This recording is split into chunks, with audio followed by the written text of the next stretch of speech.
if you've got a strong hand and then you overplay it, you get reverse bandwagoning. The US was strong and it was a hyperpower. And then an entire generation of people grew to think that hyperpower meant unlimited power. So even as the US declined, they got more aggressive because they weren't chin checked. Do you know what I mean? Right? So you go from trying to fight like Iraq and Afghanistan to Russia to China, right? You go from the 2008 bailout to the 2020 print to whatever is about to come. And when you print to infinity and you fight something that's stronger than you, you lose. So you've been juiced full of painkillers while the Fed has amputated every body part, so to speak. Okay. And then you wake up and you're like, holy shit, what happened? Don't tell me about your fake conspiracy theories. I want to hear about your successful conspiracy practice.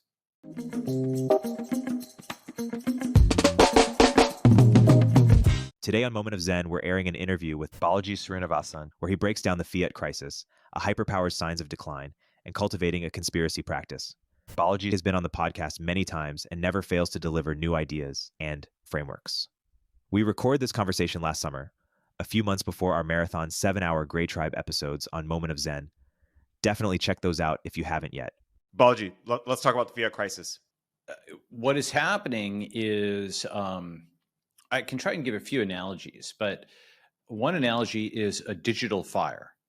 Okay. When you see a normal fire, you can smell the smoke, you can see the haze. Okay. And if you didn't believe it was happening, you could go and look for yourself.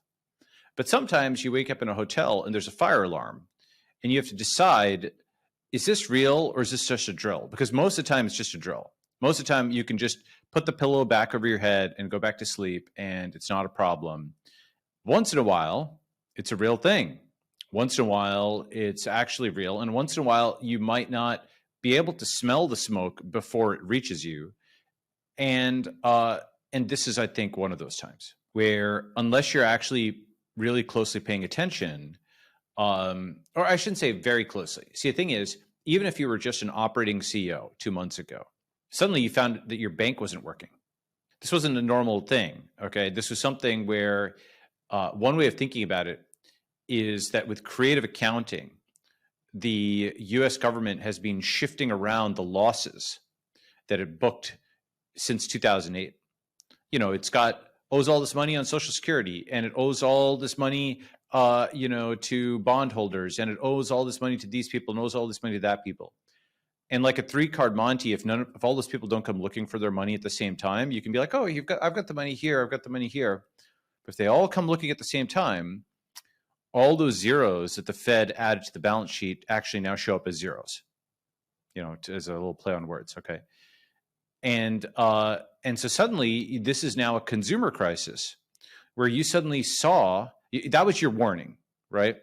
The warning for 40,000 tech CEOs was one day the money was gone, and it came back. It came back 3 or 4 days later. It came back on Monday because they bailed out the banks in this. It actually didn't actually bail out the bank. That's the thing, by the way. Even that term, we don't actually have a word for this. It's actually a better term is bail in. You know why? What is happening now is not really the government bailing out the banks.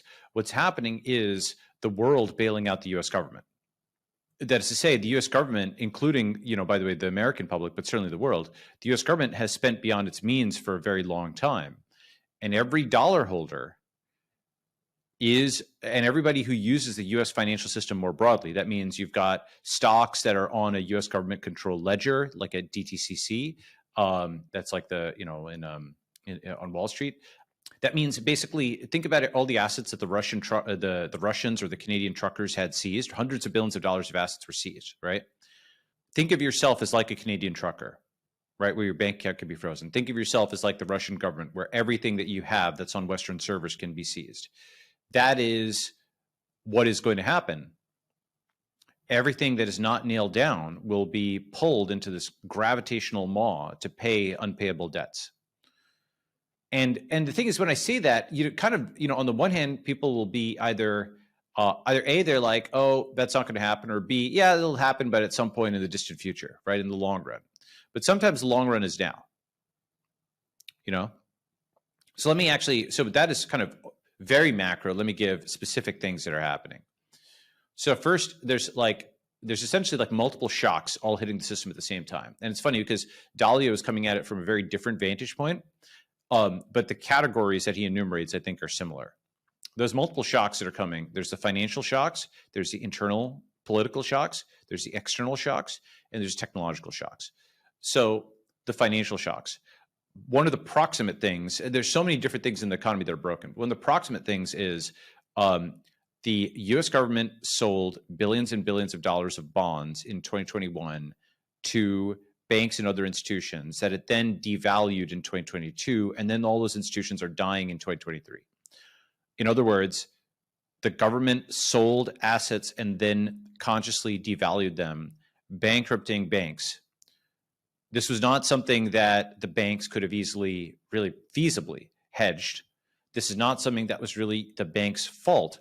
They're obligated by guidelines like Basel III and so on to buy so-called high-quality liquid assets like treasuries. Maybe there was some workaround that they could have figured out if they knew exactly the series of events that was happening.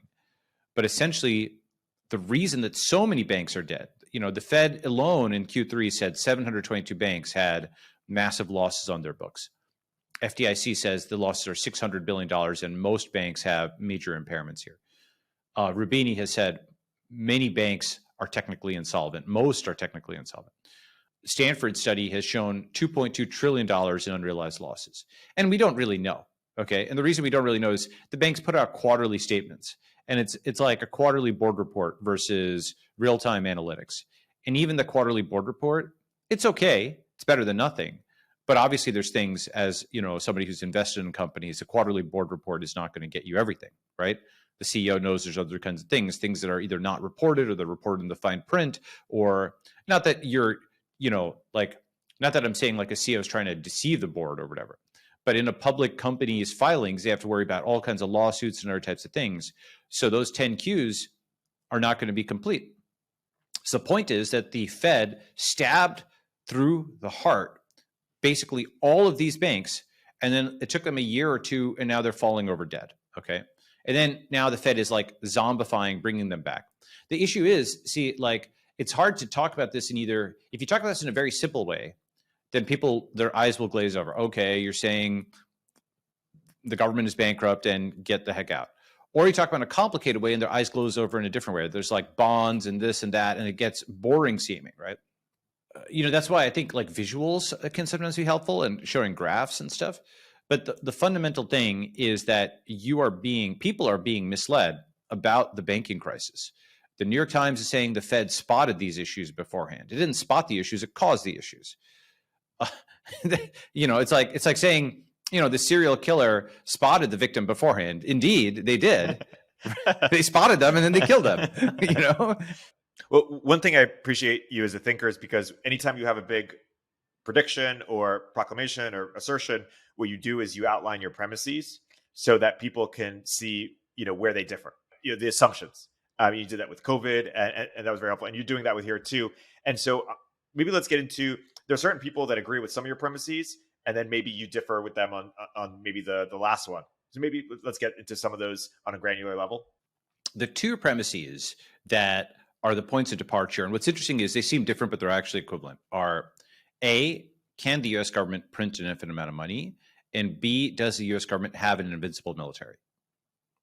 Okay, those seem different, but they're actually the same. Why? If it can print an infinite amount of money, then no matter how inefficient it is, it can always buy more troops, it can buy more planes, it can buy more this, it buy more bullets, whatever, it can pay people. So if it has infinite money, it has an invincible military. And conversely, if it has an invincible military, well, as Krugman himself so helpfully said, fiat currency is backed by men with guns, right? So if you have an invincible military, then you can print infinite money because the backing is infinite, right? So that is actually, though those seem like different premises, they're actually the same premise. And those are the premises of the dollar nationalist, right? The dollar nationalist believes, and they can be either Democrat or Republican. There's left and right versions of it, right? They're the left and right status, one way of thinking about it, as opposed to left and right libertarians. And the left status believes that you can print infinite money, and the right status believes you have an invincible military. If you believe those things, then everything that I'm saying is just, okay, yeah, whatever. That's just turbulence on top of this invincible thing, Okay. And that is the impression that in very different ways, Peter Zeihan or advocates of MMT will say. Essentially, their message is the US is so overpowered, OP, as like you'd say in the video games or whatever, like the US is so OP, dude. What are you talking about? Like, we're the only ones, we're the strongest, blah, blah, blah, right? And you know what? That's the thing is, it is a quasi empirical but quasi-religious premise, because many of the people who proclaim this do not have God, they're secular, and they do not have a network, right? Meaning they don't have something like Bitcoin, or they don't have like a social network that means something to them. So because of that, they are secular nationalists on the right, or they're secular statists on the left. Basically, of my kind of trilogy, God, state, and network, right? What's the most powerful thing in the world? Is it Almighty God? Is it the US military or the US government? Or is it encryption? If you believe in Jesus Christ, if you're a religious Jew, if you're a religious Hindu or Muslim, you have God, right? If you have Bitcoin, if you have Ethereum, if you have like a really important community subculture that means something to you, you have the network. But if you have neither of those, you have only the state. And so for that kind of person, the state can't fail. Wait a second, you're taking away their God. And so it's not, what happens is if you start critiquing that, if you say you can't print infinite money, then people say, what? Eventually they'll get to, what, you just want to let poor people starve? You want to let them die? Oh my God, right? Because you're taking away the benevolent, mother aspect of their God. And then conversely, if you say the US doesn't have an invincible military, then very quickly you'll get, well, you're anti-American, you're undermining our military, you traitor, and because you're undermining the stern father part of their God, okay? And it's not rational. At the people talk about the civic religion. What do they mean by that for the audience? Yeah, so it's like the US has a civic religion where things like the Constitution are venerated like Scripture, right? And there's a lot of good to this. There's a lot of good to kind of quasi-irrational or even irrational adherence to principles that hold up even in bad times. You know what I mean? Where there's always a short-term reason to abandon your principles, and then in the long term, there's a reason that those, if you thought through the principles well, right? So there's a lot of good to that, but the bad to that is it can be abused. Okay, for example, those people who want the state to solve poverty and so on by printing the money. Well, guess what? You know what? It's not really going to the poor. The working class is getting crushed by inflation. And whether you might get some short-term jobs, but like their purchasing power is being eaten away, and the inflation is going to asset prices, right? So it's upward redistribution of wealth. That's the opposite of what that person who thought they were signing up for this inflationary program wanted to get. And conversely, the patriot on the right, I mean, how did Iraq work out? How did Afghanistan work out?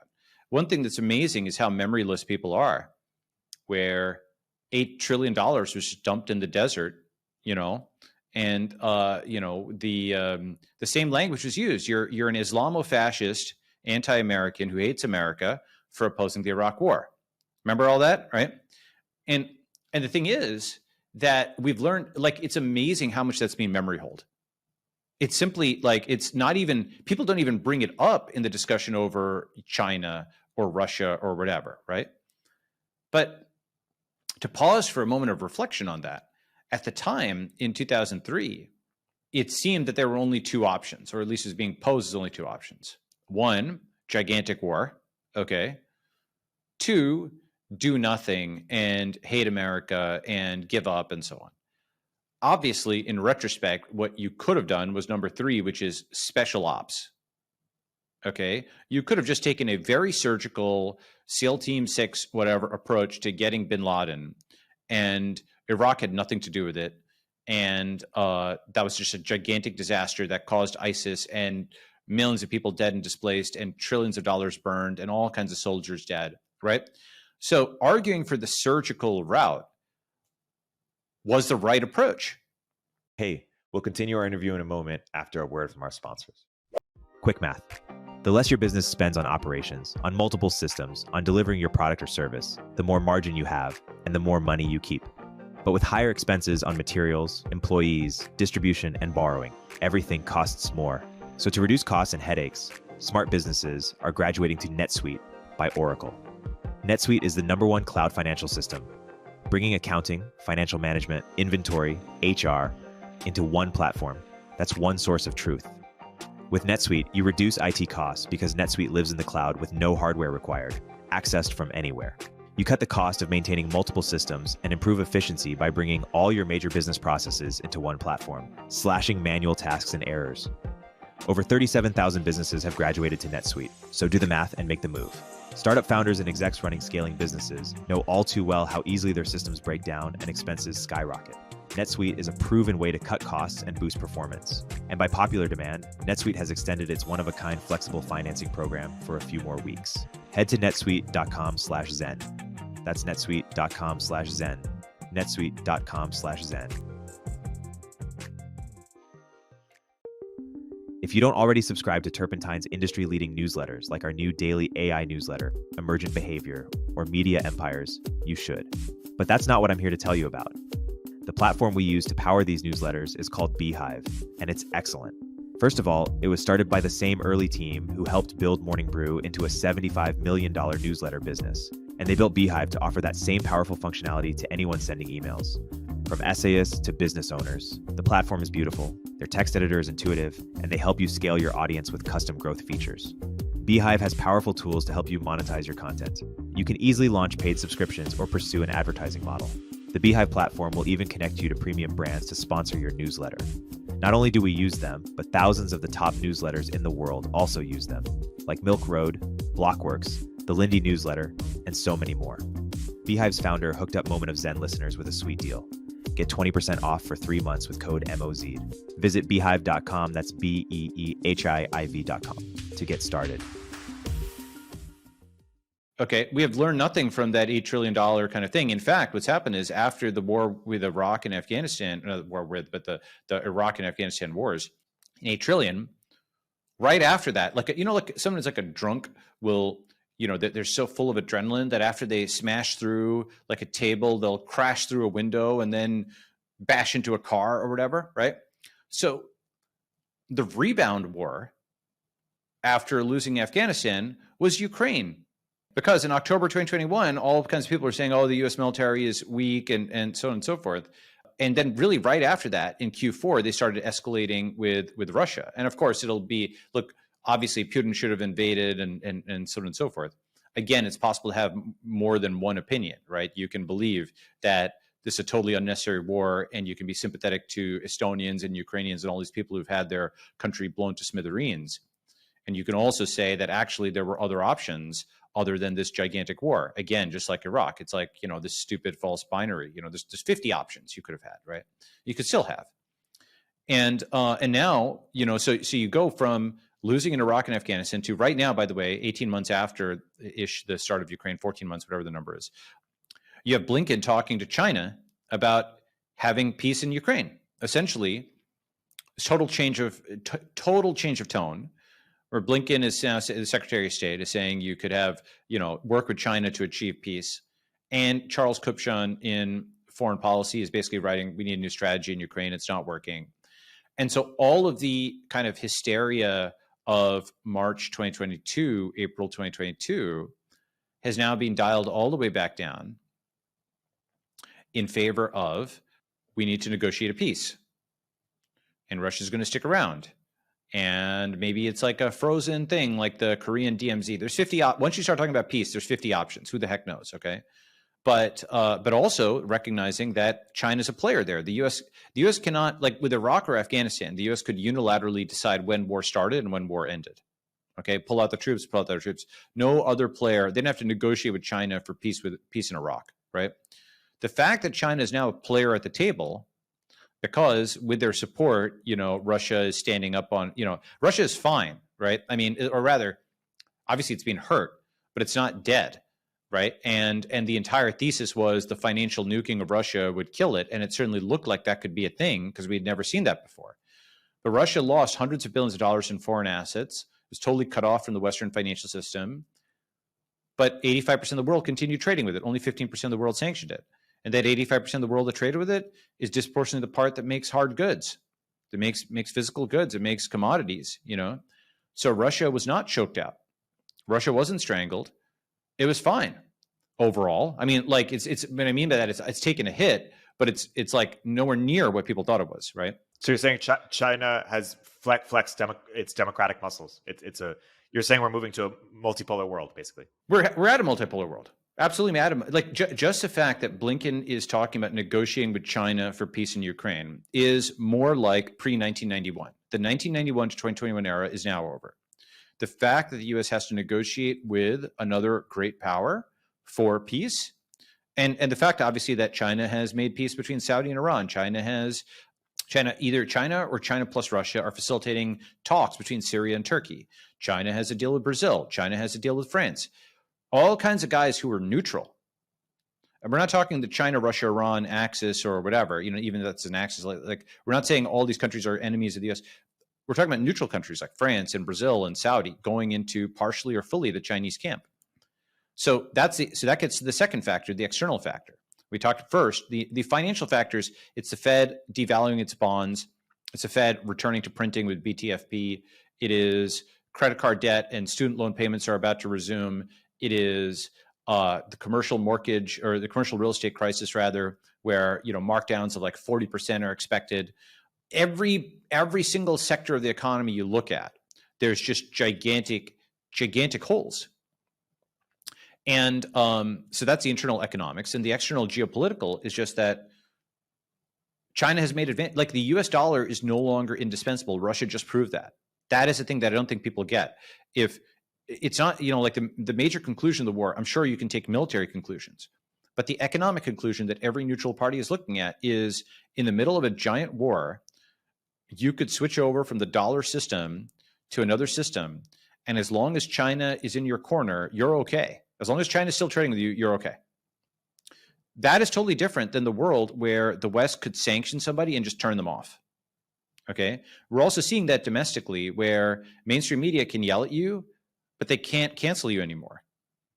Okay. We're seeing it domestically with the federal regulators. When a federal regulator in the 2000s would point at somebody and say they're bad, they just had to put up a letter on their website. They didn't have to do an enforcement proceeding or something like that.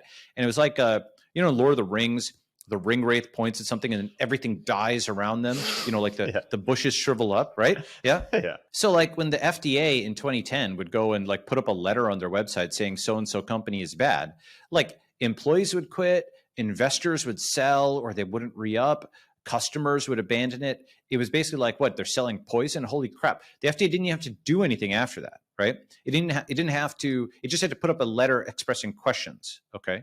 And that's actually good for the regulator because it's like minimal amount of force. It's not even a love tap. It's like they can say, the thing is, why does the agency prefer to do that? If they didn't do an enforcement action, they can't be sued. Because what do? They just put up a letter asking questions. There's some stupid, of course they did something, right? But there's various legal doctrines and so on that basically say, well, they didn't do anything to you, so you don't have standing to go back at them and say that they illegally regulated you, despite the fact that all your customers and your investors and your employees all left as a function of their announcement. There's no ostensible liability, right? And but now you have the SEC having to get out there and fight their case on Twitter and take a huge amount of flack, and probably it's like 80-20 against them, and half of Congress is against them, and they're getting sued left and right. This is a completely different situation than what it used to be. Simply the fact that they're fighting means that they're not winning. It's a really deep point. You're saying power is decentralized? Power is decentralizing, yes. Not globally and internally. Yeah, this is the thing to understand. If you're genuinely a hyperpower, all you have to do is point at something, sneeze at them, and they're dead. Okay? Everybody scatters because they fear what's coming next or what could come, and they don't even want. And the thing is, though, that a hyperpower is smart because they constrain that. What Blue America has done in particular over the last 10 years is they have fought simultaneous all-out conflicts against tech, Trump, China, Russia, and then also India, Israel, Brazil, even France, Macron is attacked or whatever. Everybody has gotten attacked by Blue America, right? It's domestic and it's foreign. Now, of course, many of the groups that they're fighting also dislike each other, right? Republicans don't like the Chinese, and the Middle Eastern countries that the U.S. has been attacking don't like the Israelis, and so on and so forth, okay? But though that's resolving to some extent recently. But the point is that Blue America in particular is at war with the world. This is something to understand. Blue America is, America is 4% of the world, and maybe, 50% are Democrat, and then maybe half of that or less are elite Democrats, and that's like Blue America. So you can think of it as the 1% versus the 99%, okay? And when you're taking on the Republicans, like conservatives, and the grays, the tech libertarians or whatever, domestically, and you're taking on Russia and China globally, and you're also alienating all the guys in the middle, right? For domestically, for example, lots of center-left Democrats, just RFK coming out with the support that he has, whether you call him center-left or not.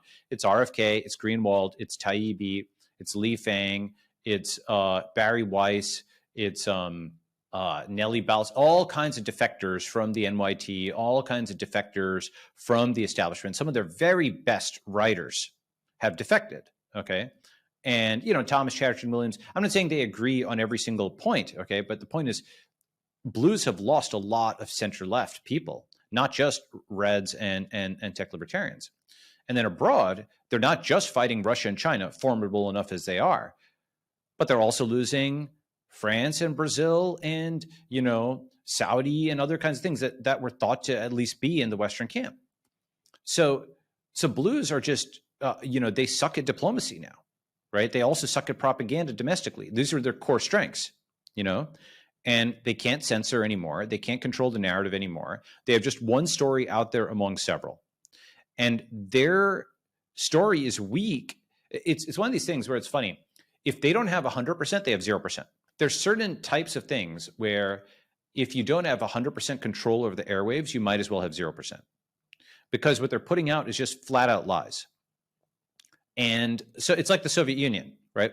Once the Soviet Union had some degree of free speech within their borders, the only reason the official lies stood up is that you got 10 years in prison for contesting them. That was a joke in the Soviet Union, right? Oh, what was that guy saying? It was just so funny. Oh, I can't tell you, he got 10 years. Yeah. And so, you're saying Blue America had the media, they had the academy, universities, academia, they had government, but Twitter, Substack, all these defectors have caused like rifts and divisions such that there's enough of a marketplace of ideas that they don't have 100% anymore, and thus they have 0, is what you're saying? It's both internal and external, right? They have lost like this thing was so dominant, right? Remember 1991, the hyperpower. It had total control over basically everything, okay? Like dominance like you've never seen. And over the 30 years, from 1991, they have blown perhaps the biggest lead in human history, from winning everywhere without fighting to fighting everywhere without winning, okay?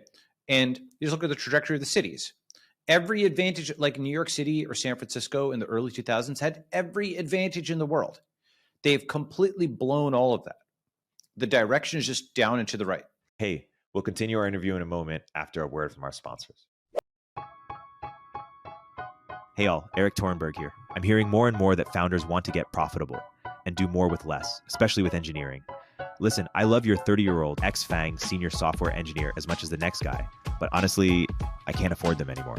Founders everywhere are trying to turn to global talent, but boy, is it a hassle to do at scale, from sourcing to interviewing to on-the-ground operations and management. That's why I teamed up with Sean Lanahan, who's been building engineering teams in Vietnam at a very high level for over 5 years to help you access global engineering without the headache. Squad, Sean's new company, takes care of sourcing, legal compliance, and local HR for global talent so you don't have to. With teams across Asia and South America, we can cover you no matter which time zone you operate in. Their engineers follow your process and use your tools. They work with React, Next.js, or your favorite front-end frameworks. And on the back end, they're experts at Node, Python, Java, and anything under the sun. Full disclosure, it's going to cost more than the random person you found on Upwork that's doing 2 hours of work per week but billing you for 40. But you'll get premium quality at a fraction of the typical cost. Our engineers are vetted top 1% talent and actually working hard for you every day. Increase your velocity without amping up burn. Head to choosesquad.com and mention turpentine to skip the waitlist. And is it because blue is like it's a deconstructing ideology, and deconstructing ideology is better when you're trying to get power, but it's not good when you're trying to run stuff? It's basically like a spoiled brat that was born to power but didn't earn it. And so as it declines, they use the power that they were born with, and that gets them short-term wins, but it has long-term losses. And, for a while, it wasn't obvious to me exactly how that was going to turn out. Sometimes totally ruthless use of power can work, unfortunately, So all the canceling, all the deplatforming, all the sanctioning, all the bombing, maybe that would work, right? But it didn't work. And the reason it didn't work is they didn't actually Stalin, when he did a purge, he would actually kill the guy on the other side, right? He had the saying death solves all problems, no man, no problem. When the wokes do a purge, it's called a cancellation. That's a juvenile term. You know where that comes from? It comes from canceling a TV show. I think it probably goes back to Cancel Colbert. So basically, cancellation is the bad, but fortunately weaker version of purging. Just simply the fact that we can talk about it. You couldn't talk about somebody being purged when they were being purged. With the purge, you lost life, liberty, and or property, right? You were killed, you were jailed, and or you were robbed, okay? Cancellation doesn't actually do that. What it did is it would get somebody fired, they'd lose their status, they'd lose their future income, they'd lose their future employment, but they weren't killed or jailed or robbed. It was still quite bad, okay? But the Blues' mistake is that they did this to so many people, including many of their best guys. Again, lots of Hollywood actors. Are you noticing lots of Hollywood actors aren't actually, they may not be conservative, but they're not out on the ramparts in the same way they were. I have two responses to this. First is, I think the spoiled brat analogy, it explains what's happening now in terms of why they're losing power, but it doesn't explain how they got it in the first place, right? Because the red America used to run the country to some degree, right? Blue America did take over power, the long march of institutions. And so there's something there. I think there was a red-blue. At its best, there's an aspect of both realism and idealism that work together. Where you have both the hard-headed capitalism and military, but you also have the higher ideals of free speech and equality and so on and so forth. So there was, I wouldn't say it was just. Maybe it's a center-right country in the 80s, but it wasn't. It was something that was center-right. It definitely had a fair amount of that.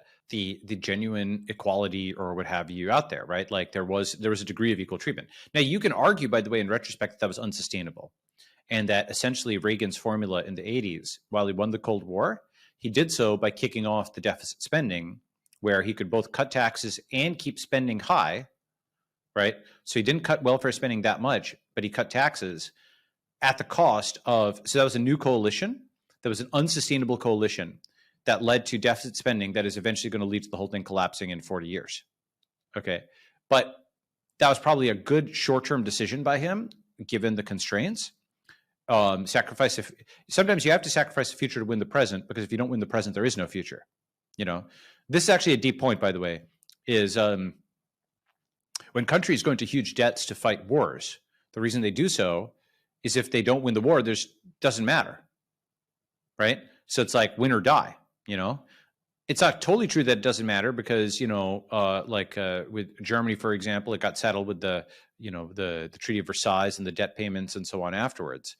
But in many scenarios, it is true that, for example, the Confederacy, all of its debts got discharged after the loss in 1865, and actually the Union was actually supportive of that, because they didn't want to inherit the debts of the Confederate States. The reason I know about this is I was actually just digging into that, the 14th Amendment thing, right? And the reason that it came about was, the United States' debts shall not be, no one shall question the U.S.'s public debt, but the Confederates, you can question theirs. Loser pays. It's kind of like a lawsuit kind of thing, right? Loser pays. So that's why states go into massive debt to fight wars. And then when you understand that, you understand, okay, that's why they're incentivized to do that, not for wars, but for the drug war or for the war to win re-election and so on. If you don't win today, there is no tomorrow, right?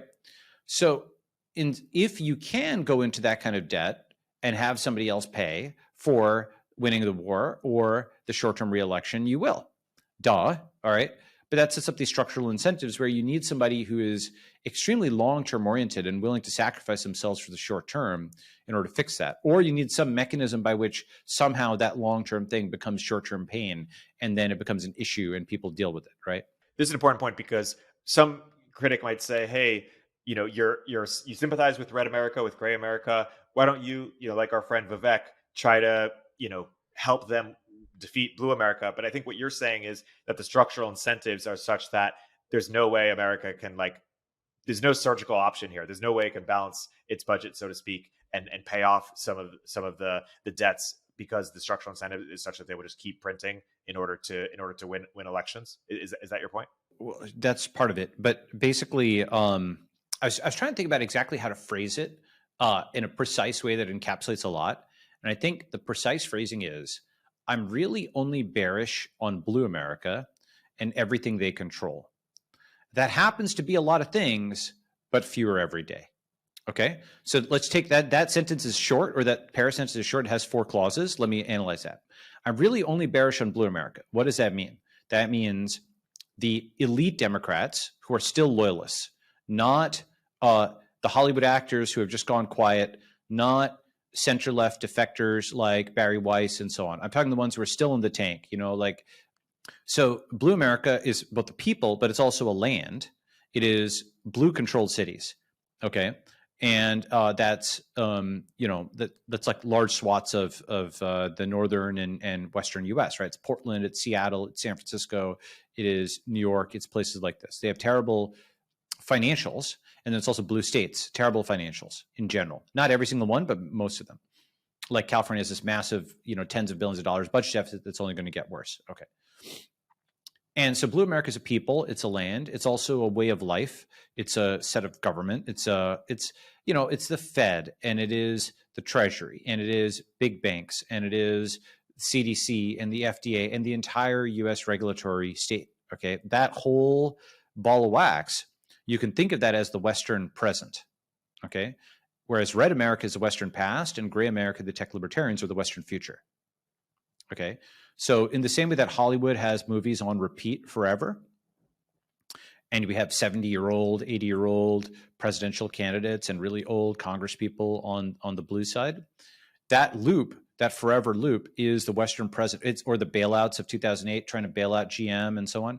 All of that is the Western present hanging on with its fingernails to something that is disappearing. Right? It's also globally trying to hang on to the quote rules-based order while violating it, It is trying to push all the technologies back into the garage, with regulation. It is trying to censor new ideas and so on. That is a Western present hanging on to this era that is slipping away, right? It's why you still see Tom Cruise in movies. He's like, 60 years old. The more the future doesn't look good for blue America, the more they go back to the present and the very recent safe past, not the distant past, which is also unsafe to them, okay? And, as that past gets further back in time, they actually become conservatives. What do they want? They want 2007 when Time magazine still had expense reports and, things were okay. And it was before the internet disruption. That becomes further and further back in time now, right? So point is, I'm bearish on blue America. It's a people, it's a land, it's a government, it's a way of life. It's the entire set of mores and everything they control, okay? Which is, in theory, everything that's downstream of FDA, SEC, the Fed, the federal government, the blue banks, all of those institutions are in theory upstream, not just of hundreds of millions of Americans, but billions of people around the world, because, these regulations are upstream of lots of stuff. Okay. Lots of countries harmonize. Basically the idea that other countries kind of outsource their regulation to the US. Exactly. Just like a small company will use Facebook login rather than implementing its own login, a small country will use FDA regulation rather than implementing its own regulation. And in this fashion, a country of 30 million people will just use that. And big companies like this because they just get through in the US, and then they've got clean sailing in the rest of the world in theory, right? There's a reason big pharma likes this. But what it means is it's harder for small companies to innovate since you don't have regulatory diversity. So regulatory diversity is good for innovation. It's bad for getting to massive scale. It's an interesting point, right? Or at least it's more costly for massive scale. Some would argue you actually have worst of both worlds where you have to get both FDA and local things right now. And there's some truth to that. But I think we're in a transitional era. Point is, I'm bearish on Blue America and everything it controls. And that's a lot of things, but fewer every day, right? So everything it controls, and that's a lot of things we're just going to talk about. Fewer every day, they're losing their grip. They're losing their grip over communications channels. They're losing their grip over individual states. Make America states again is happening. Both red states and blue states are. Have you heard that one before? Just from you and the Joe Lonsdale podcast, but I thought it was good. It's good, right? So make America states again means that you're re-decentralizing. You're going back to the pre-1861 dispensation. What people used to say is they used to say the United States are. And after 1865, they said the United States is. Because before that, in the 1700s, early 1800s, like being a Virginian had an identity of its own. Being just like you might say someone's a New Yorker, they're a real New Yorker, they're a real Texan, right? That's still an identity we recognize. You don't really recognize, oh, that's a real Montanan. Okay, maybe a little bit, right? But like, could you tell the difference between an Indianan and a Pennsylvanian? I don't know. Maybe there's small things. Maybe those things are becoming larger now. Okay, but the point is that at least at a policy level, for sure, you can tell the difference between a red state and a blue state at a cultural level. You know, policy level, it's abortion, it's gun laws, it's drug laws, it's immigration laws, it's sanctuary cities, but it's also e-verify, right? The gap between California and Florida just grows larger and larger and larger every day. Eventually, like, you know, what is that on a line with? That's on a line with disunion. I mean, disunion has already happened in the cloud space. Blue and red are different nations sharing the same geographical space. You can see that if you look at like the Vox polarization thing from 2011, or if you look at the CGR study on Breitbart from 2017, and that is just accelerated. Now you have truly different social networks. You can see that not even within the same, not even just on Twitter, like blues and reds talk to each other, but now blues and reds have their own social networks. Blues are on Mastodon and reds are on Gab and so on and so forth, right? So cognitive separation precedes physical separation. We're going to have something that's like an American partition. We already have. You mean like a division of the country or like a split? Partition is a specific thing that happened in India at the time that India got independence. Hindus and Muslims basically were on either side of the line dividing what is now India and what is now Pakistan. And the creation of Pakistan at midnight, basically there's this huge wave of Muslims going to Pakistan and Hindus going to India. And many people were, especially on the Pakistan side, pushed out, like Hindus were pushed out at the point of a sword. Millions of people were died. All kinds of property was destroyed. It's this very traumatic event within India where you just say the word partition, everybody knows what that is. They've seen all kinds of movies and stuff on this, okay? And in many ways, you know, one of the things I've talked about is how history is running in reverse and how India is becoming more similar to the US of the 1950s, and the US is becoming more similar to the India of my youth. So one major insight I had earlier this year is that America is becoming more like the old India and India is becoming more like the old America, a convergence I never would have predicted in the 80s. It's America that now has an absolutely world-class group of highly intelligent people trapped in a tragic commons and ruled by a dysfunctional state. America is a country that's now racked by communalist violence, socialist lunatics, and racialist obsessions. It is America that will soon give birth to an impressive international diaspora, fleeing economic craziness, ethnic conflict, and potentially geographic partition. India, by contrast, is more similar to the God and country America of the 1950s than the woke America of the 2020s. It has fashioned an ideology that has unified a population of many Indian subethnicities, much like the 1950s US unified many European subethnicities. It's also shipping serious national projects in both the public and private sectors, like Other, UPI, Arogi Setu, and Reliance Jio, and it's number 3 on the global tech unicorn list. And so the reason I say that, for example, let me talk about that ethnicity point, right? You've probably seen these old movies that have like, like a World War II movie, and it's got the Italian guy and the Polish guy and the, the Appalachian, American and the New Yorker fast talking, and they're all, in a foxhole, and they're all getting along because they're all Americans. They're all fighting for the same team, right? That is where India is right now, right? You have the the guy from Tamil Nadu and the guy from Gujarat and the guy from Punjab and the Bengali. All of these different groups are as different as, Finnish people and Italians and Spanish people and English, right? Like India is like Europe, one way of thinking about it, okay? And India has never been unified until the modern era.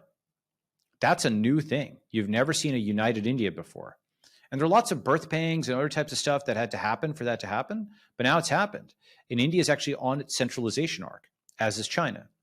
And so a unified India that has multiple generations born as Indians, that think of themselves as Indians and that relate to others as Indians in this giant continental scale market that now actually has pretty good governance, is a totally new thing, which I don't think people understand the full importance of. I'm shocked by how well it's working, right? Also, software is just really good culturally for India. AI is really good culturally for India because you can just write something down and it's done.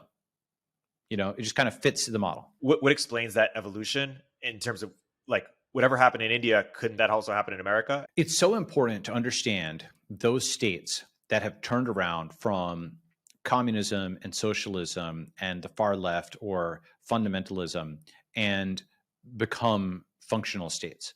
And the problem is that with Russia and China, because they are designated American enemies, people don't even want to hear that, right?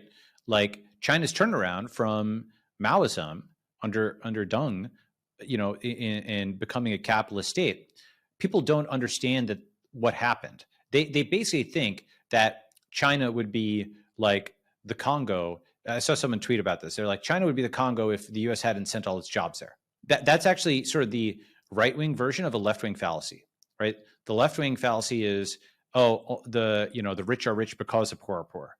The right-wing fallacy is other countries are only rich because America made them rich. And if America didn't make them rich, they wouldn't be rich. Both those are wrong.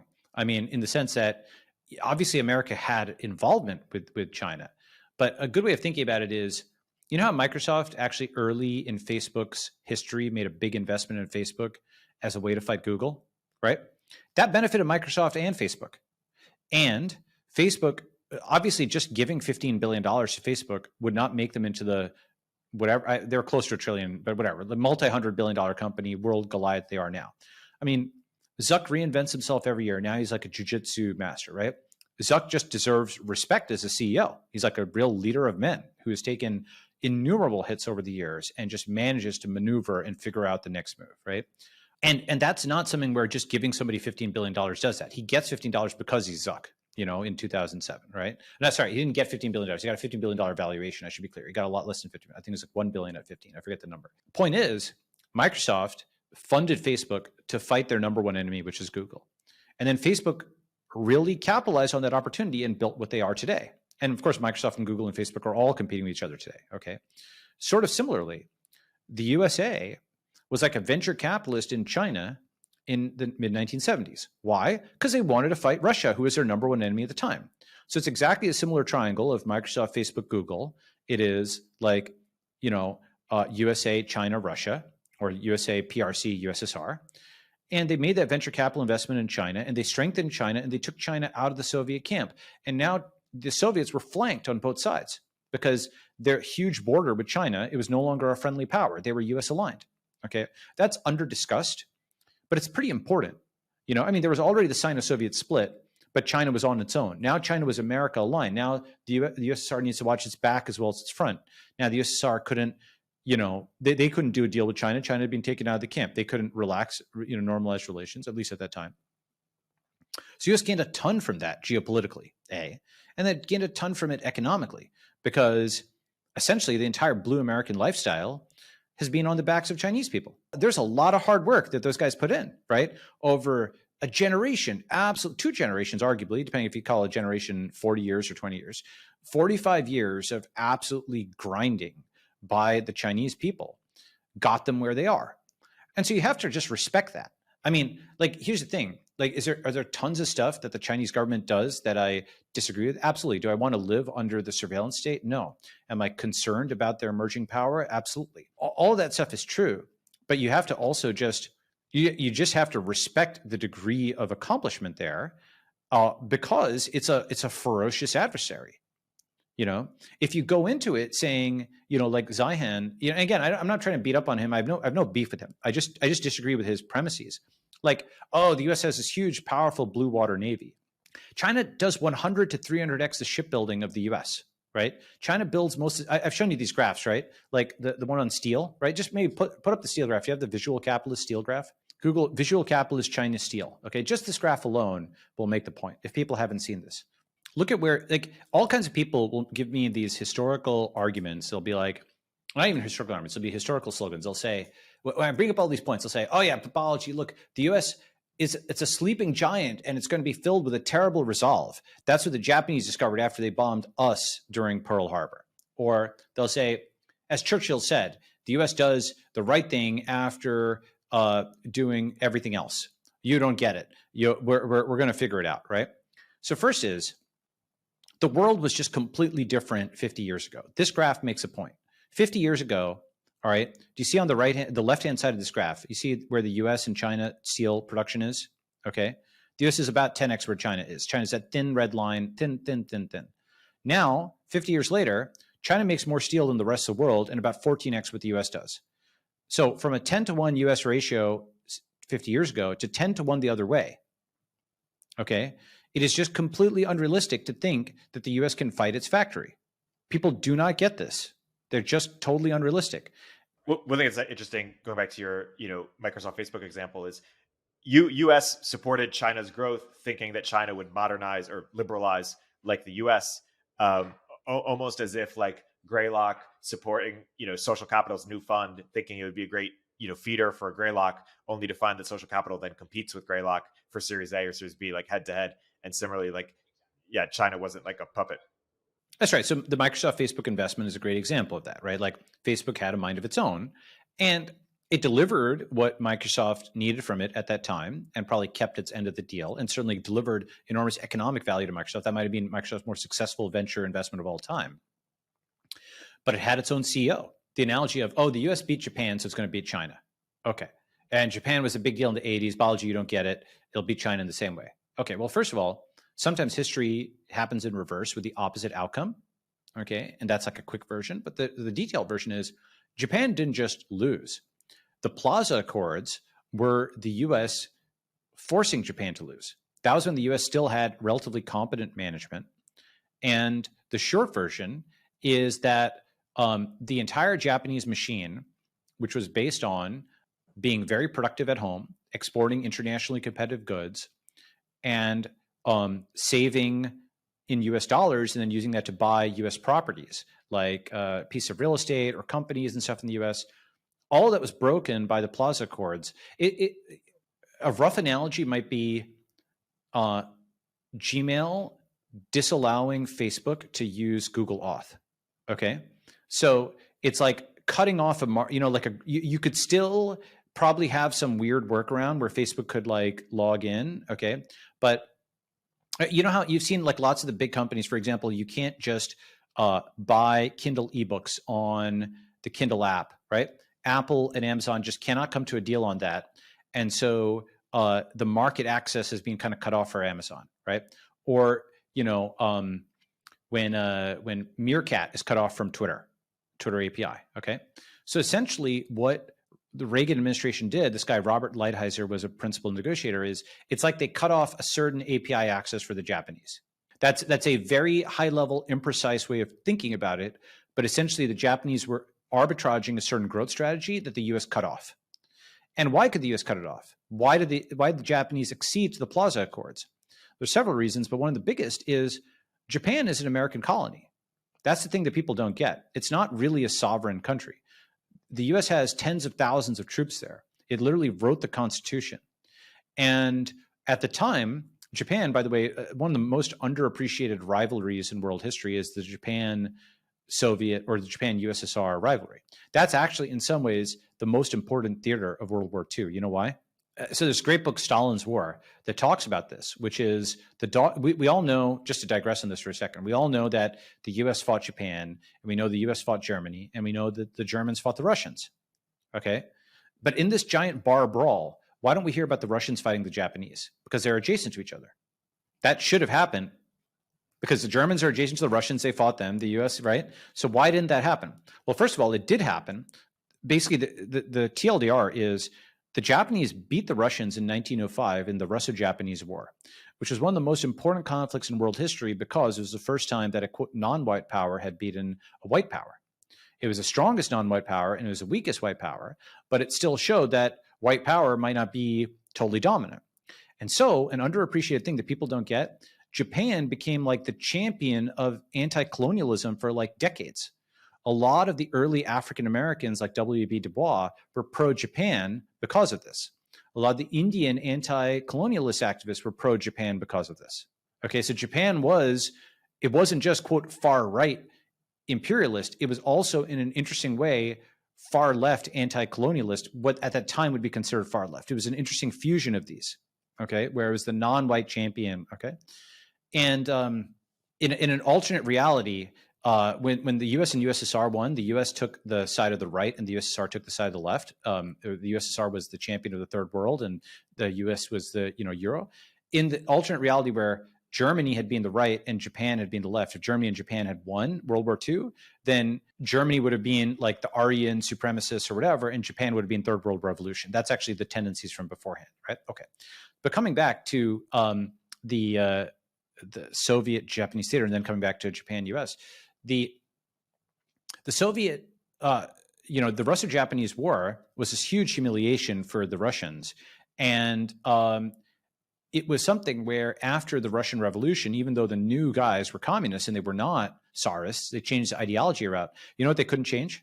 The geography, right? They're still adjacent to Japan, right, on the eastern, side of Russia. And so they still had a rivalry with Japan. And for the next 20 or 30 years, this book, Stalin's War by Sean McMeekin, makes a really fascinating point that a high priority, maybe the number one priority of Soviet foreign policy was to get Japan and the US to fight because their two capitalist rivals would fight each other, okay? And they did this with actually a bunch of Soviet spies riddled through the Americans, okay, like Harry Dexter White and other guys like this. And they would manipulate various memos and stuff like that to Roosevelt. Think about how journalists would misrepresent what happened in, the famine of Ukraine. Like they said, Stalin was just liquidating them in the sense of just liquidating them into the masses. He wasn't actually killing them, but he was actually starving them to death. When you have false reports going out like this, it's like it's sort of like sending a false signal to a computer and it moves the arm this way versus that way. Okay, it changes world history. So false signals were being given, incorrect signals that got the U.S. and Japan to fight. I'm not saying Japanese were good guys. I'm not saying, the Soviets were good guys or whatever. I'm just saying the U.S. partially got played in that and Japan got played as well into a fight between the U.S. and Japan. And that's why also there's another aspect, which is the Battle of Khalkhin Gol. And that happened right before the big outbreak of hostilities in World War II. And the Japanese and the Russians fought. And the Japanese got hit bad enough by the Soviets that they didn't open up that second front. Had they done so, you have a totally different outcome. Because if the Japanese had gone and attacked, let's say, Vladivostok, and they'd gone after the Soviet Union, as opposed to the US, and they had pincer attacked the Soviet Union with the Germans from the West and the Japanese from the East, and they hadn't given the US a reason to enter World War II, you have a totally different outcome, right?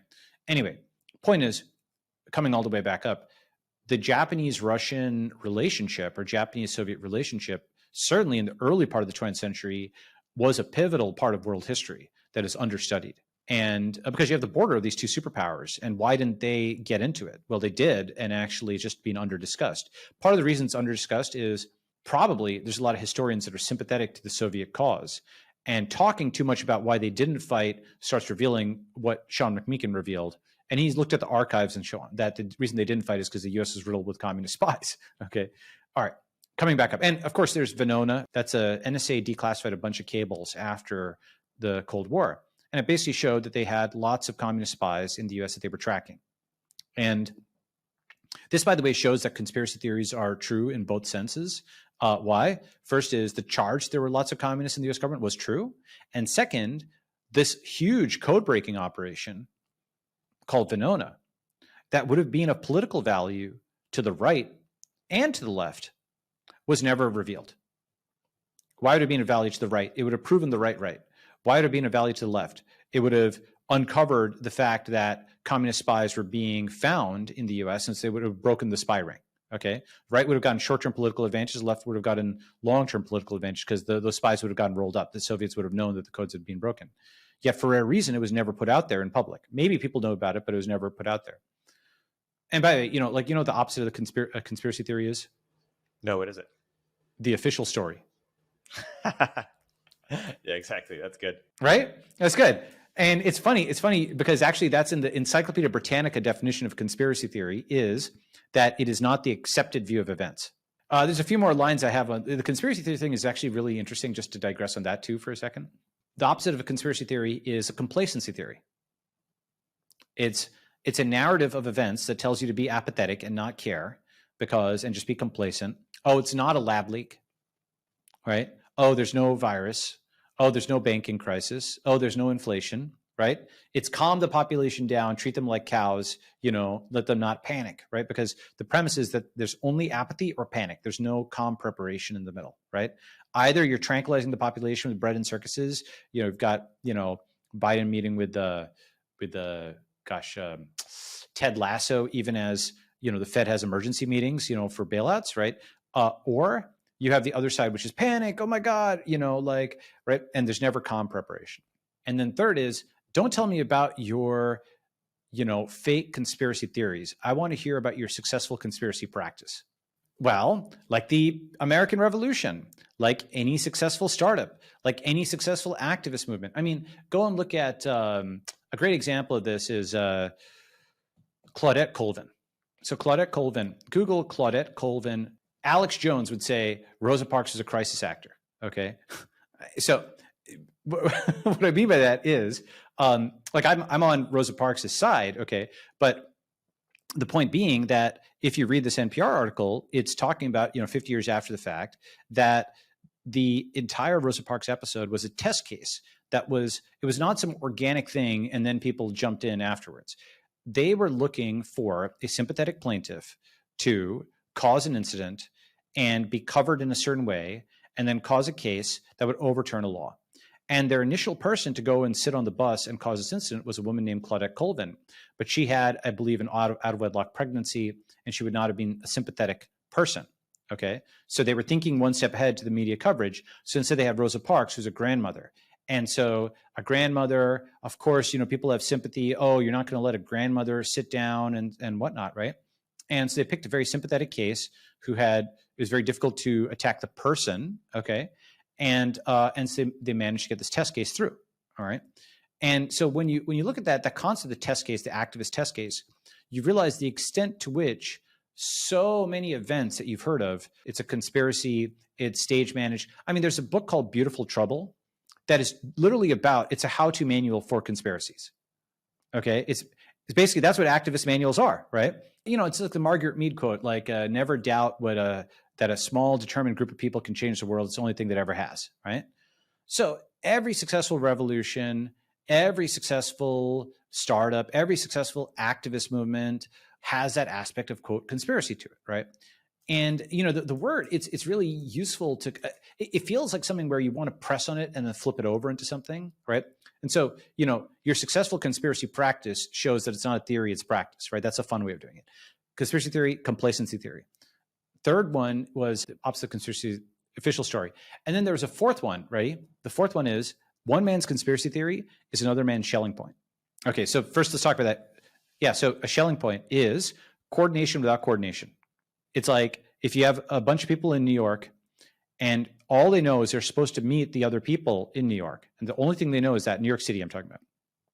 What are they going to guess? They're going to guess what the other guy's going to guess. They're going to try to guess the thing the other guy guesses they're going to guess, right? It's like this, and so what people will give, if you do this actually empirically, they'll go to, so there's a few different places they'll pick, but the best one is front of the Empire State Building. The other one that the people will go to is the clock in Penn Station. And the third one sometimes people pick is the Statue of Liberty. Okay. The front of the Empire State Building to me seems like that's the one that I would pick. That's the most unambiguous because it's the hardest to miss somebody there. It's not like a crowded train station or something, right? Statue of Liberty is kind of a pain to get out there, and it's like not obvious where you'd stand, And Times Square, Times Square is another one that people pick. But the point is, but Times Square isn't great because it's like a little too big, So point is that if you drop people in and you have them coordinate without coordinating, if it's a shelling point, there's just like one point, but you could have a few shelling points potentially. Let's say the Empire State Building and others. That is a way that you can have coordination without conspiracy. There's no central coordinator, but it's decentralized coordination, right? And that's another way of putting it. One man's conspiracy theory is another man's decentralized order. How about a sixth way? Here's a sixth way. One man's conspiracy theory is another man's community theory. So community theory basically means, for example, let's take it back to the original thing, which is right now, if you look at it, there's Operation Choke Point 2.0. It looks like a coordinated attack by the US government on crypto banking, right? And it's something where it's like, but wait a second, these guys they're stupid, they're conflicting, et cetera. Is there really some guy pulling all the strings, et cetera? And because it is SEC doing one attack and CFTC doing another attack and FinCEN and, the Fed and so on, right? All these guys are attacking in different ways. And if you say, actually, rather than conspiracy theory, it's community theory, what does that mean? Basically, you only need one premise. And that premise is every blue is looking at every action they take and looking at the politics of it. Does it help blue or does it hurt red or gray? Ideally both. Or does it hurt China and Russia? Okay. The ideal is something that gives political advantage to blues and that gives disadvantage to reds or grays. And one way of seeing this is every action is politicized. For example, even the COVID vaccine in late 2021, there was that line that was added to it, which said something like, Republicans will die alone if they don't take the vaccine. I forget exactly what it was, but do you remember that, like in late 2021? It was something along those lines, right?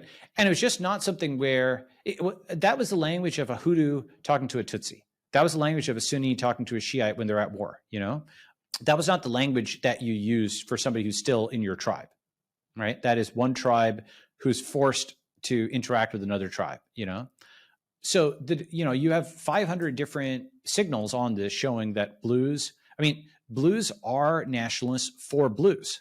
That's things. They're not nationalists for America. They're nationalists for blues. That's in return, reds are becoming nationalists for reds at the level of Florida, right? At the level of Texas and so on. Why aren't you bullish on America then? I'm not even sure 2024 is like a normal election. The combination of economic crisis, of states flying apart, see, the problem is, okay, let me give the sci-fi scenario. The sci-fi scenario is, this is 1989, and by 2 years later, the US as we currently know it is the decentralized states. It's at a minimum the dollar states and the Bitcoin states, or it's broken into pieces, right? The sci-fi scenario is basically something along the lines of red states and purple states legalize Bitcoin, more than legalize Bitcoin. Do you see Texas is passing an anti-seizure law? The right to hold Bitcoin shall not be infringed, okay? That's pretty important. That's really important. There's a lot of other bills like that making their way through different states, okay? So if shall not be infringed is in some states, okay, and it's a fresh bill, it's a new bill, it's something that was passed with intent by the current legislators, okay? And on the other side, you have a bankrupt federal government that is trying to steal all the money, seize all the money like it did to the Russians and the Canadians.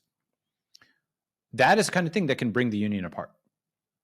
Because the first state that breaks away doesn't inherit the debts of the other 50. Right? Red states have generally better finances than blue states. For example, Texas has sales taxes rather than, like California's tax is very progressive. And because of that, when there's a bad year and quote, the rich don't make as much money as in 2022, they are very highly levered on that. And so their tax receipts have dropped dramatically. Texas isn't as sensitive to that because it doesn't have an income tax. Okay. So in many ways, red states are just better. And they're not like amazingly off, arguably, right? You have to go state by state. But in general, California, Illinois, these states are in much worse shape than red states. And that's why also people are leaving blue states to go to red states. The one exception to this rule is AI and SF, right? And that might literally be something which is like gray America. Like gray America has like one city or something like that, right? Who the heck knows? The reason I say that, by the way, the new information is that 4 of the supervisors, evidently in SF, are now not ultra woke. When you have a totally bankrupt situation, it's like a black hole. It's like a gravitational hole, and everything that is not outside of the event horizon is sucked into that. Okay. Like Druckenmiller has made the point that the US isn't actually 30 trillion in debt. It's more like 200 trillion in debt if you include Social Security and all this other stuff. Okay. That is unpayable. It's unpayable. It's, I mean, like, you know, annual tax revenue or whatever is like a few $1 trillion. Okay. You cannot pay $200 trillion. So it has made a bunch of commitments for short-term stability that it cannot keep up. And foreign countries are realizing this. The problem is, if you've got a strong hand and then you overplay it, you get reverse bandwagoning, right? And so the US, essentially what's happened is the US was strong and it was a hyperpower. And then an entire generation of people grew to think that hyperpower meant unlimited power. So even as the US declined, they got more aggressive because they weren't chin checked. Do you know what I mean? Right? So you go from trying to fight like Iraq and Afghanistan to Russia to China, right?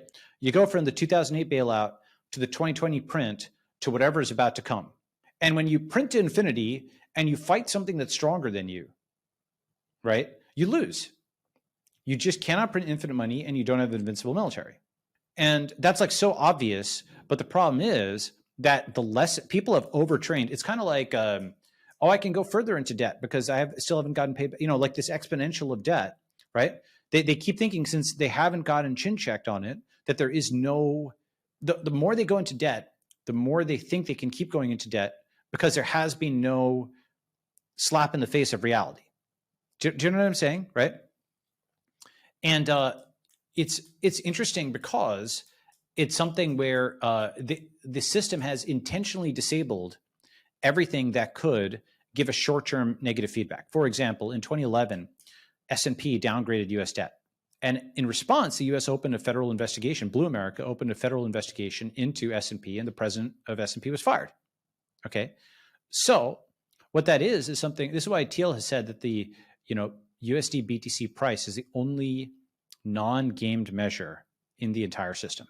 Basically, because everything else is gamed. The mortgages are rated AAA. Okay, the bonds that the Fed marked down are now being bought at par with BTFP. The inflation is transitory. The virus is contained. Okay, all of this type of stuff. Literally, the crime rates in SF are low. Okay, all of this stuff is just totally fit. It's Soviet. It's really Soviet. And with the Soviet Union, they faked all the stats in the factories, right? The production stats. And the Soviet America, woke America, blue America, it fakes all the stats in the markets. Like, people talk about, the VIX. People think, gold prices, VIX prices. There's something called the Exchange Stabilization Fund. This is like, Greenspan has this thing, the plunge protection team. Many people think that the Fed is buying puts and calls and so to just kind of keep certain prices in a certain range. So it's not really a free market, it's a controlled market. Okay. And of course, they don't have to disclose what they're doing.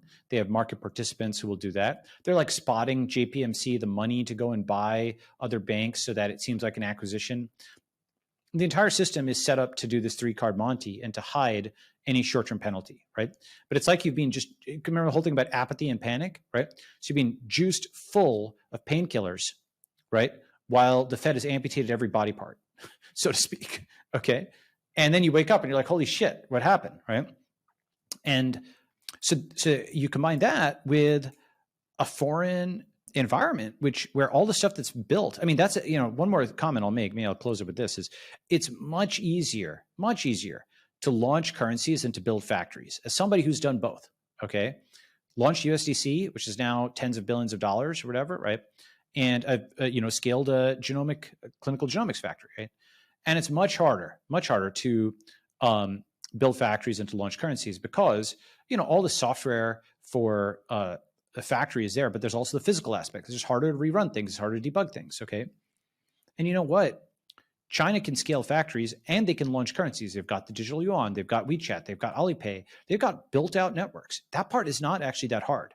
The thing that people don't get is a huge difference in 2023 versus 2008 is 2008 was before Stripe, it was before Bitcoin, it was before Ethereum, it was before the digital yuan, it was before WeChat, it's before Alipay, it's for smaller things like PagSeguro in like Brazil or GrabPay in Southeast Asia, Yandex Money in Russia, Klarna and all these other, whatever. Actually, I don't even know what Klarna is doing. Maybe they got a markdown. But point is, there's a zillion fintech and crypto companies, okay? And there's I don't know, 100, 1,000x, 10,000x as many people who can code them as there could in 2008, okay?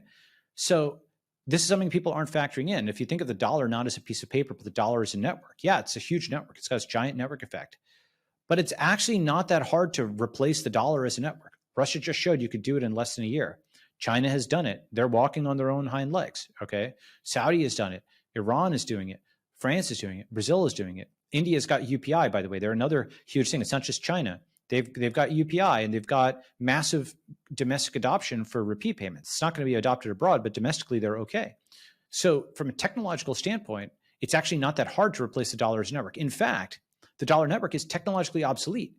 It's like 2 to 3 day wire transfers, for international wires. It is 9 to 5 hours for banks. It's all these stupid things where obviously crypto is better. And obviously on a technological standpoint, of course, from a surveillance and other things, it's worse. But, the digital yuan is technologically better. If the feds, the US federal government is trying to roll out a CBDC equivalent FedNow. It's not called a CBDC. There's technical differences from a CBDC. And that's intentional. So it's not a CBDC, therefore you have nothing to worry about. Actually, you do, because the main things that you care about are FedNow means every payment centralized through the Fed. They can see your payments. They can freeze payments. It becomes easier for them to do what they did to the Canadian truckers. They can do it as a matter of policy. They can micro-target it. It's not like a blunt instrument. It's like a fine-grained thing, right? There's just a huge overestimation of this network effect of the dollar. Technologically, it's easier to replace than it ever was. The only things that are remaining are the political and social support, right? Will another country use something different? And do you have to get a bunch of people to do it at the same time? Guess what? The sanctions have accomplished that. And within the US, they've also accomplished it because hundreds of millions of people have heard about Bitcoin. They've heard about Ethereum, right?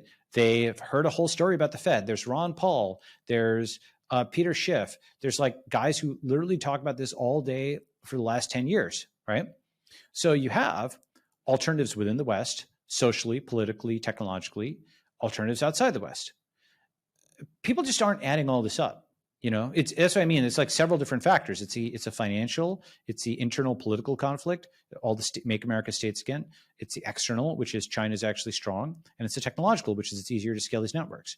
And they're just overestimating like how, again, it goes back to that premise. Do you think that you can print infinite money? Do you think you have an invincible military? Those are actually the same premise. If you think that and you think it on a religious basis, I can't argue with you, and go ahead and, go do your thing. And it's also true, by the way, that kind of base rate establishment sort of person is usually correct in the sense that they're like a weather predictor who says tomorrow's weather will be the same as today's. That's actually, it took a long time for weather prediction to beat that, right? It took a long time. It's like saying beating an index fund. It's actually hard to do that until it's not, right? And until predicting tomorrow will be the same as today is just absolutely not true. That wasn't true during COVID. And generally, it's really not true in tech.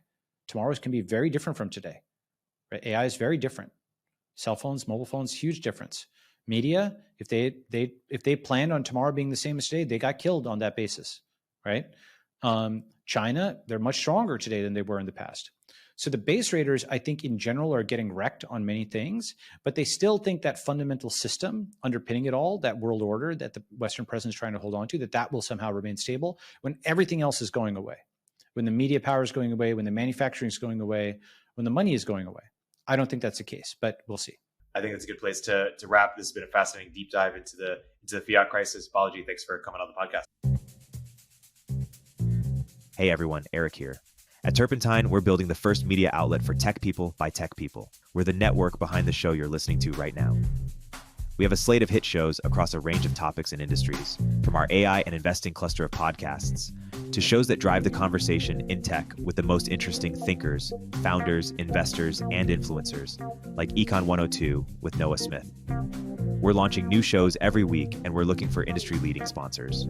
If you think that might be you and your company, email me at erikaturpentine.co. That's ERIK at turpentine.co, and let's partner together.